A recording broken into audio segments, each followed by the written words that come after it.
Magandang umaga sa mga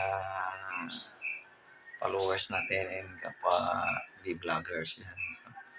So yung gagawin natin ngayon is bali maglalaba tayo ng ng helmet dito. Baho na. Amoy pawis, no? So removable naman, pwedeng laba.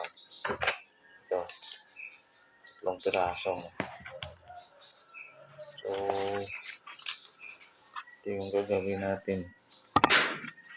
Lalaban natin to. Lulublob natin dyan.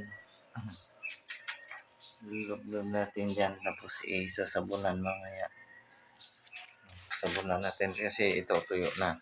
Tuyo na yan. Yung nalaban ko. So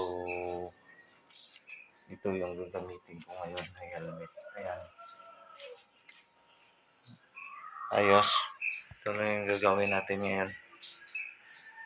Ride safe. Thank you and God bless.